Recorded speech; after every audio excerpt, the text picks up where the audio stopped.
comigo a tua Bíblia no livro de Gálatas. Quero me deter a partir de hoje nessa carta tão bela. Nós, assim como fizemos com Romanos 8, vamos procurar nos próximos domingos lidar com esse texto tão rico e, ao fazer isso, talvez eu estou retomando o que era comum na igreja cristã do primeiro, do segundo, do terceiro século. As cartas eram escritas e lidas para os membros da igreja. E é muito difícil que se imagine que essas cartas eram pausadas. A tendência é que elas eram lidas por inteiro, né? Hoje a gente lê textos menores e os explica, mas naquele momento é mais razoável entender que essas cartas eram lidas quase por inteiro. Ninguém ficava aguardando o domingo seguinte ou o próximo culto para ler a sequência da carta. Mas a gente tem adotado há muito tempo já uma postura mais prática, mais concisa, de ler trechos em menor quantidade e explicá-los, né? Isso também era comum entre os rabinos, nas sinagogas, e Jesus inclusive fez isso. Ele fez a leitura do texto de Isaías e depois deu explicações, né? Que é o que a pregação cristã hoje se tornou. Então, te convido a ler comigo Gálatas capítulo 1, versos 1 a 5. Hoje a gente vai olhar só o prefácio e a saudação de Paulo. Paulo, apóstolo, não da parte de pessoas, nem por meio de homem algum, mas por Jesus Cristo e por Deus Pai, que o ressuscitou dentre os mortos, e todos os irmãos que estão comigo, as igrejas da Galácia. Que a graça e a paz estejam com vocês. Da parte de Deus, nosso Pai, e do Senhor Jesus Cristo, o qual entregou a si mesmo pelos nossos pecados, para nos livrar deste mundo perverso, segundo a vontade de Deus e Pai, nosso Deus e Pai, a quem seja a glória para todo o sempre. Amém. A carta aos Gálatas é provavelmente a primeira carta que o apóstolo Paulo escreveu. O ministério de Paulo teve uma duração de mais ou menos 30 anos. E acredita-se que essa carta possa sim ter sido escrita por volta do ano 48 depois de Cristo.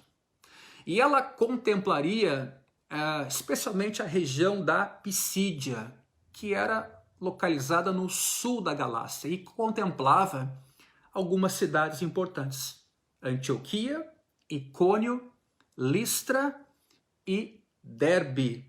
E tudo isso aconteceu como? Essa primeira viagem missionária de Paulo, em Atos 13 e 14, fez com que o evangelho chegasse, então, nessas cidades. E quando Paulo, então, implantava uma igreja ou chegava com o evangelho numa cidade, logo a seguir ele escreveu uma carta para os irmãos para ver como estavam ou para fazer alguns ajustes ou exortações, ou inclusive também para elogiá-los, como é muito comum nas cartas de Paulo lá nos seus prefácios. As igrejas aqui são mencionadas como da Galácia, o que já nos mostra que era comum naquela época que as igrejas tivessem em comum geografia ou doutrina. Elas eram também regionalizadas. Agora, entenda aqui igrejas não como denominações, né? Mas congregações diferentes, ou por geografia, ou porque ficavam numa cidade diferente, mas tinham algo em comum, né? Tinham uma regional, podia se endereçar alguma coisa a essas igrejas, porque algo elas tinham em comum. A gente vê Paulo já mencionando também igrejas da Judéia, se não estou enganado aqui no versículo 22, isso, igrejas da Judéia, e ele então usa muito essa expressão de igrejas que compunham uma região. O que se destaca aqui nesse prefácio e também nessa carta, duas coisas importantes. Paulo vai falar do seu apostolado, e vejam como isso terá importância aqui, e do conteúdo da mensagem que esse apostolado professa, carrega. Vai falar do evangelho. Então, apostolado e evangelho já são temas tratados logo no prefácio. E essa é uma das poucas cartas, para não dizer única, em que Paulo não elogia os seus leitores. Por quê? Porque essas duas coisas estavam sendo pervertidas nas igrejas da Galácia. Nestas cidades, muito possivelmente, tanto a autoridade apostólica do apóstolo Paulo, como o conteúdo que ele carregava e pregava. No caso, o evangelho. Falsos mestres estavam criticando o evangelho da graça de Deus, recebido pela fé, justificando que além desse evangelho gratuito, gracioso e por meio de Jesus, era preciso também que se praticasse a circuncisão e que se guardasse a lei de Moisés. Ou seja, Atos capítulo 15, é importante que façamos a leitura desse texto aqui, até para a gente situar essa carta no tempo. Atos capítulo 15, logo inclusive depois do texto que a gente vai ler, vai se dar o grande concílio de Jerusalém, o primeiro concílio da igreja, exatamente para lidar com essa questão de gentios convertidos e se eles tinham que guardar as tradições ou a lei dos judeus. E ali no capítulo 15, versículo 1, diz assim: alguns indivíduos que foram da Judéia para Antioquia. Então vejam bem, Antioquia era uma cidade da Psídia, sul da Galácia. Alguns indivíduos que foram da Judéia, provavelmente de Jerusalém, para Antioquia, ensinavam aos irmãos, aos crentes: se vocês não forem circuncidados segundo o costume de Moisés, não podem ser salvos. Não podem ser salvos. Tendo surgido um conflito e grande discussão de Paulo e Barnabé com eles, foi resolvido que esses dois, Paulo e Barnabé, e mais alguns, fossem a Jerusalém, aos apóstolos e presbíteros. Vejam bem a distinção: apóstolos e presbíteros, gente que era sucessora de Cristo e gente que era pastor na cidade de Jerusalém. Eu vou explicar isso depois. Apóstolos e presbíteros, para quê? Para tratar da questão. Encaminhados, pois, pela igreja de Antioquia, atravessaram as províncias da Fenícia e Samaria e, narrando a conversão dos gentios, causaram grande alegria a todos os irmãos. A gente precisa lembrar que as primeiras conversões na história da igreja se deram entre judeus. Nem cabia a palavra cristão. A palavra cristão, ela é aplicável a gentil que se converte a Cristo, seguidor de Cristo. Mas aos judeus aplicava-se um outro termo, um judeu convertido. Versículo 4. Quando chegaram a Jerusalém, foram bem recebidos pela igreja, pelos apóstolos e pelos presbíteros. De novo, uma divisão de competência bastante clara na cidade de Jerusalém. E a eles relataram tudo o que Deus havia feito com eles. Mas alguns membros do partido dos fariseus que haviam crido, sim, fariseus creram, judeus creram. Óbvio, a conversão no início começou entre judeus, ou saduceus ou fariseus. No caso aqui, os fariseus se insurgem e dizem: é necessário circuncidar os gentios e ordenar-lhes que observem a lei de Moisés. Então veja que o tema está bastante contextualizado. Então a primeira coisa atacada aqui é o evangelho da graça de Deus. Ou seja, é preciso, além do evangelho, que é uma oferta de Deus pelo mundo, e evangelho esse que não vem de nós, é dom de Deus, não por obras, para que ninguém se glorie, estes judaizantes, vou chamar aqui agora pelo nome adequado, vão dizer que além do evangelho é preciso praticar a circuncisão e é preciso guardar a lei para ser salvo. Então a primeira questão é: atacaram o evangelho da graça de Deus. A segunda questão que esses falsos mestres faziam era criticar a autoridade apostólica de Paulo.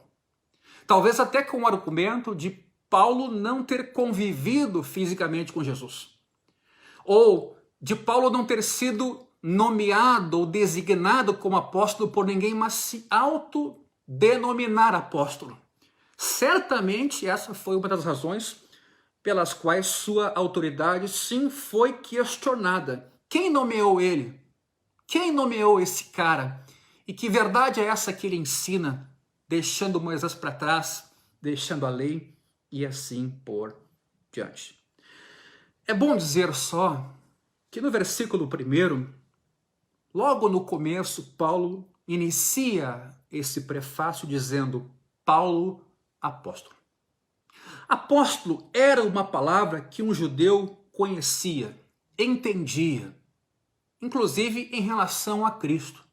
Entendia que era uma palavra que designava um mensageiro que recebeu de quem enviou a mensagem, delegou a mensagem, autoridade especial, competência especial para essa missão. E Jesus, e os evangelhos nos mostram isso com muita clareza, dentre os discípulos escolheu 12 e os designou. Isso é muito claro em Mateus, em Lucas, de que Jesus, dentre os discípulos, inclusive num dos evangelhos diz que ele orou e escolheu depois, tendo orado a noite inteira, os que ele mesmo quis e passou a andar com eles e deu a eles a autoridade para expelir demônios, para pregar o evangelho no seu nome, até num primeiro momento para ir às ovelhas perdidas da casa de Israel. Eles foram comissionados. Dá a entender o texto que era um grupo único no Novo Testamento.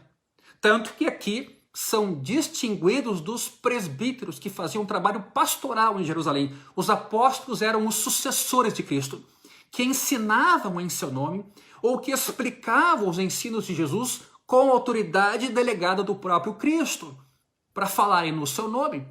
Tanto que o Cristo mesmo diz no Evangelho de João que muitas outras coisas o Espírito da verdade ensinaria aos apóstolos e lembraria aos mesmos do que Jesus ensinou. Que não era possível tudo ser dito naquele momento, mas o Espírito Santo, terceira pessoa da Trindade, continuaria essa obra, capacitando, ensinando, fundamentando os apóstolos na sua missão. Então, eles sim falavam em nome de Cristo. Tanto que hoje a gente tem o Novo Testamento composto por autores apostólicos, né? E se não eram apóstolos, algumas destas autorias no Novo Testamento eram amigos muito próximos de apóstolos, como Marcos, que é quem escreveu o Evangelho, mas na narrativa de Pedro, é o que se afirma, que Marcos tomou nota da história de Pedro e Pedro bem deve ter relatado a Marcos e Marcos tomou esse relato por escrito, daí o Evangelho de Marcos. Nesse sentido, nós entendemos que não há sucessão apostólica, que esses apóstolos não passaram esse trono, essa competência para Pedro, e Pedro foi, digamos assim, fazendo-se suceder ao longo do tempo na pessoa dos papas. Aliás, esse é um assunto muito interessante. Tem pessoas hoje de uma teologia mais liberal que vão dizer que o que os apóstolos fizeram é o que nós podíamos fazer hoje. Eles escreveram no seu tempo, o que compreendiam no seu tempo, e nós, no nosso tempo, vamos reinterpretar a Escritura e também temos o direito de continuar essa revelação de Deus que hoje está na Escritura. Aliás, muito recentemente, aconteceu não só no país, mas no mundo, um renascimento dessa função apostolar, né, ou apostólica, o movimento apostólico, e dando-se a entender um retorno a pessoas numa competência semelhante ao dos apóstolos, em número de 12, bem designados, bem delimitados, e isso fica claro para a gente no Novo Testamento. Mas há a importância de destacar isso, por quê? Porque a palavra aqui, apóstolo, ela tem uma distinção das outras pessoas que estão com Paulo escrevendo, ou pelo menos junto com Paulo enquanto ele escreve. O versículo 1 diz assim: apóstolo Paulo e todos os irmãos que estão comigo. Então vejam que sim, há um destaque, não de importância, mas de papel. Todos são cristãos, todos são irmãos, mas Paulo tem uma função apostólica e ele está junto com seus irmãos. Ele mesmo usa esta expressão para delimitar bem a competência de cada um. Ou seja, há questionamentos, eu sei, sobre esse tema, mas a nossa compreensão é de que essa sucessão apostólica não existe. O que existe, quando se fala em apostolicidade, é uma fidelidade à doutrina dos apóstolos. É um reconhecimento de nossa parte ao que eles ensinaram, a designação que eles receberam, e a igreja está fundamentada hoje na doutrina destes apóstolos e dos profetas do Antigo Testamento, que então dão uma base, tendo ainda Cristo como a base fundamental de tudo que a gente crê e de tudo que a gente é e de tudo aquilo que a gente pratica. Romanos capítulo 1, versículo 1, é um outro exemplo de como Paulo também usa essa expressão, e sempre no prefácio das suas cartas, ele diz lá: Paulo, servo de Cristo Jesus, chamado para ser apóstolo. Então vejam que é uma competência bem delimitada. Ele é servo, mas ele tem uma missão, ele é chamado para ser apóstolo. Em 1 Coríntios, eu dou aqui mais esse exemplo, também no capítulo 1, e logo no primeiro versículo, Paulo chamado pela vontade de Deus para ser apóstolo de Cristo Jesus. O mesmo acontece em 2 Coríntios, acontece em Efésios 1, Colossenses 1, 1 Timóteo, 2 Timóteo, acontece isso sempre logo no prefácio, Paulo fazendo ficar claro essa sua competência, essa sua designação de falar em nome de Cristo, de ensinar em nome de Cristo, com a autoridade do próprio Cristo, para aquilo que ele escreve e ensina, o que é muito importante para justificar o conteúdo específico que ele está a ensinar. Em Gálatas, então, com mais propriedade, ele desenvolve o assunto, porque ele vai defender a sua missão apostólica. Ele não defende só o evangelho, ele defende, digamos assim, a fonte desse evangelho, o próprio Cristo que repassou o evangelho aos cuidados desses apóstolos, seus seguidores, designados para essa missão. E é por isso que não dá para a gente proteger o evangelho sem proteger as pessoas históricas com quem o Cristo compartilhou esse evangelho para que ele fosse comunicado, preservado, com a ênfase adequada, tendo o seu lugar específico no plano de Deus. Agora vejam como ele aqui é claro em relação a esse apostolado, não da parte de pessoas. Ele mostra que esse apostolado não foi assim originado em pessoas. Não é algo humano por meio de instituição humana. E ele é mais explícito, nem por meio de homem algum. Então, o chamado para ser apóstolo não veio de homem e nem foi mediado com imposição de mãos de uma pessoa, de um ser humano. Vejam que interessante. Ele remete a sua vocação ao próprio Cristo ressurreto, que foi quem o chamou. Esse chamado não é humano e nem é mediado por homem algum, mas o Cristo ressuscitado que apareceu para Paulo na estrada para Damasco foi quem diretamente lhe comissionou. 1 Coríntios, capítulo 9, vejam que interessante essa passagem, logo no seu começo. Será que eu não sou um homem livre? Não sou apóstolo? Paulo escrevendo, não vi Jesus nosso Senhor, por acaso vocês não são fruto do meu trabalho no Senhor? Ele está dizendo aqui que viu o Senhor.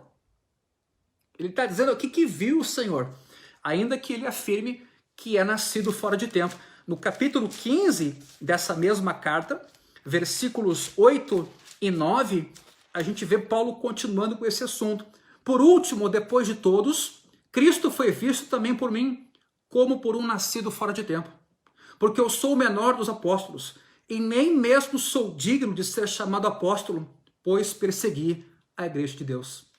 Mas pela graça de Deus sou o que sou. Então vejam, não tem como colocar esse termo aqui, apóstolo, como o de qualquer mensageiro, ou o termo que define alguém encarregado só de uma missão.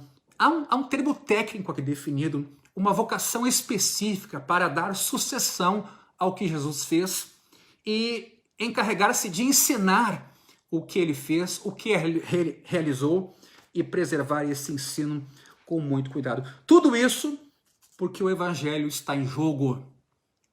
As credenciais que Paulo apresenta aqui, a missão de apóstolo, é por causa da mensagem que eles carregam e em nome de quem essa mensagem vem. É por isso que Paulo, sim, tem que defender as suas credenciais, sua vocação recebida do próprio Cristo.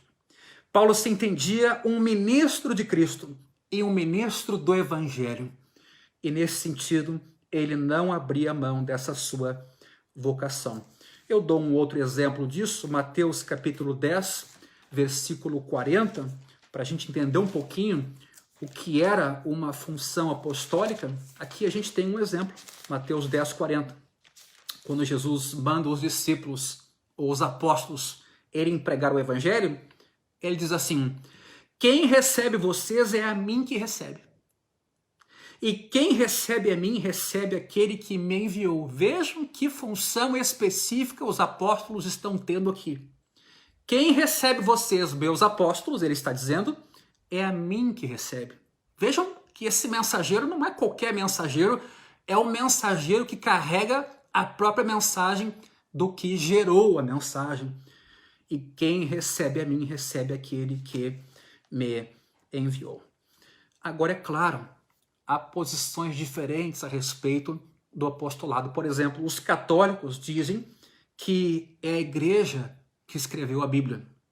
Logo, a igreja está acima da Bíblia, pode aumentá-la, pode interpretar ela do jeito que pensa, porque a compreensão é de que a própria igreja, no seu ministério, não só escreveu, mas interpreta o texto.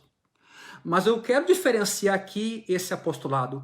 O apostolado não é da igreja, ele é de Cristo. E é por isso que Paulo vai dizer, logo no início dessa carta, não de homem e nem por meio de homem, mas sendo eu apóstolo de Cristo. Voltando a essa carta, e a gente vai seguir estudando ela ao longo dos próximos domingos, no versículo 3, nós aí vamos entrando um pouco no conteúdo desse apostolado. Vejam que nós estamos só começando. Esse tema das credenciais e da vocação de Paulo, ele vai voltar, bem como o conteúdo, o evangelho também vai se desenvolver na carta. Mas Paulo quer lidar com os dois temas de antemão, logo no começo. O apostolado e o conteúdo que carregam esses apóstolos. E qual é o conteúdo? Versículo 3. Que a graça e a paz estejam com vocês. O que é graça e paz senão um resumo do Evangelho? Justificados, pois, mediante a fé, temos paz com Deus por meio de Jesus. A paz é uma paz interior, é uma paz com Deus, é uma paz com os outros, mas todas essas formas de paz decorrem de um só Deus, que reconciliou consigo mesmo a nós seres humanos por meio do seu Filho gratuitamente, e a gente recebe isso pela fé. Totalmente obra de Deus. Então, sim, esse evangelho traz paz e ele existe por causa da grande bondade e misericórdia de Deus. Deus, sendo rico em misericórdia, por causa do grande amor com que nos amou e estando nós mortos em nossos delitos e pecados, nos deu vida juntamente com Cristo. Pela graça sois salvos. Isto não vem de vós, é dom de Deus, nos ensina capítulo 2 de Efésios. Essa paz tem uma fonte, é a graça.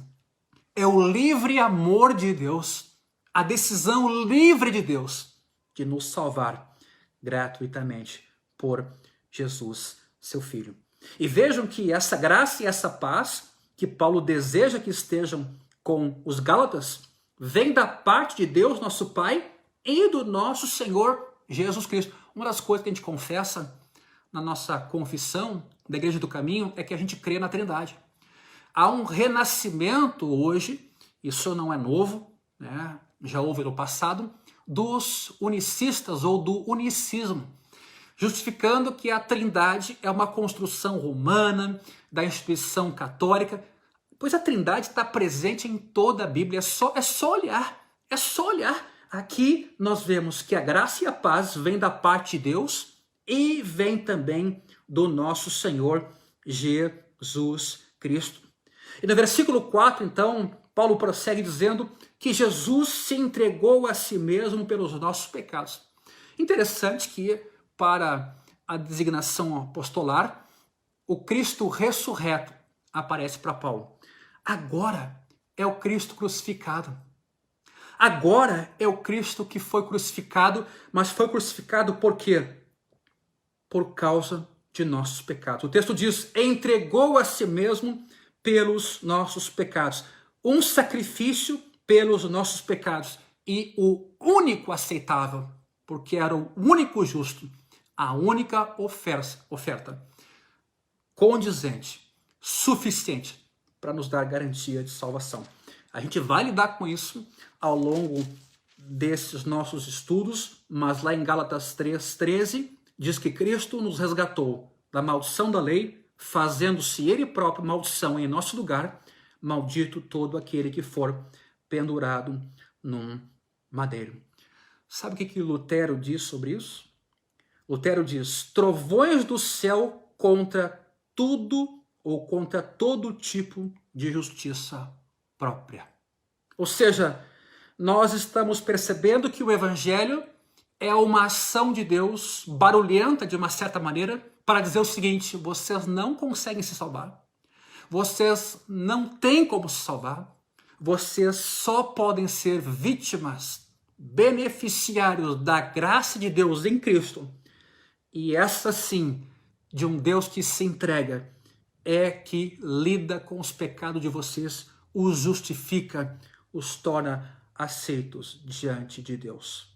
E o texto prossegue, que ele se entregou pelos nossos pecados para nos livrar deste mundo perverso, ou para nos libertar deste mundo perverso. E a compreensão aqui não deve ser equivocada, como se nós tivéssemos que sair do mundo que Deus criou. O mundo perverso é aquele anticristão, é o que define esse sistema, que é governado inclusive por Satanás, com a permissão de Deus, mas é governado por Satanás e que leva pessoas para a destruição. Eu dou um exemplo, o Evangelho de João, capítulo 12, versículo 31, o próprio Jesus, ao lidar com este assunto, vai nos dizer o seguinte, não foi por minha causa que veio esta voz, e sim por causa de vocês. Chegou o momento de ser julgado este mundo, e agora o seu príncipe será expulso. João 14:30 também nos fala desse mundo perverso que tem um príncipe que não é o mundo criado, mas o sistema anticristão que já está aí.